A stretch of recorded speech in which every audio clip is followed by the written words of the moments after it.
Director DJ Kanchan Raj, Hajipur Vaishali.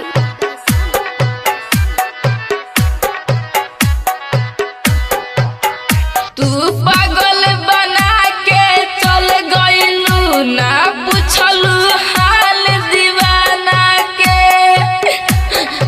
ए जान तू पागल बना के चल गइलू, ना पूछलू हाल दीवाना के। इतना दिन के बाद याद कैसे हमार पड़ गई।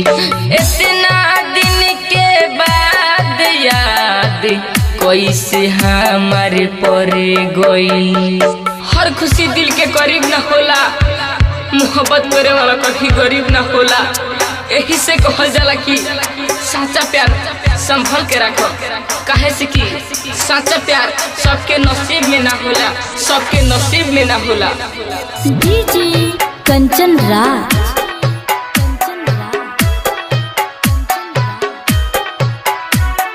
नीम चौक चौसीमा वैशाली।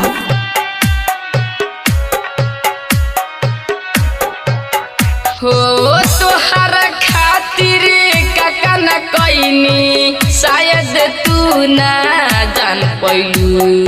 दोसरा के प्यार में पागल होके बतिया नहीं मान पैलू।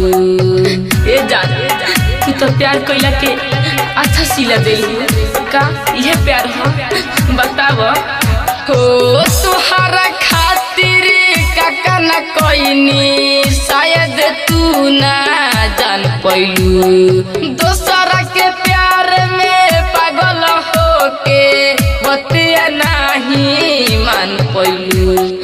तोहरा खातिर भूल गइनी हम, तोहरा खातिर भूल गइनी हम। ई तो सारा जमाना के तू पागल बना के चल गइलू, ना पूछलू हाल दीवाना के। इतना दिन के बाद याद कैसे हमार पड़ गई। इतना दिन के बाद याद कैसे हमार पड़ गई। अब केहू दीवाना हे दीवाना के बात ना होई, आ होइबो करी तो हमरा नियन बर्बाद ना होई। अरे पगली हम तो तोरा ला का ना कइनी, ई सब बात तोरा याद ना होई, याद ना होई। डीजे कंचन राज,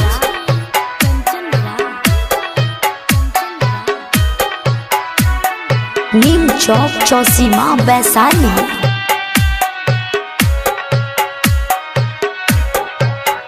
हो आज ले तड़पत रहनी हम हर पल तोहरा याद में। राज मुझसे तूफान बीत गइल दिन, संदीप तूफानी फरियाद में। ए जान तू तो प्यार के नाम के बदनाम कर दिल हो। आज ले तड़पत रहनी हम हर पल तोहरा याद में। राज मुझसे तूफान बीत गइल दिन, संदीप तूफानी फरियाद में। कुमार शिवम के ना तू भइलू, कुमार शिवम के ना तू भइलू। दिल के लूटलू खजाना के, तू तो पागल बना के चल गइलू, ना पूछलू हाल दीवाना के। इतना दिन के बाद याद कैसे हमार पड़ गई। इतना दिन के बाद याद कैसे हमार पड़ गई। रिकॉर्डिंग स्टूडियो हाई स्कूल नौतन।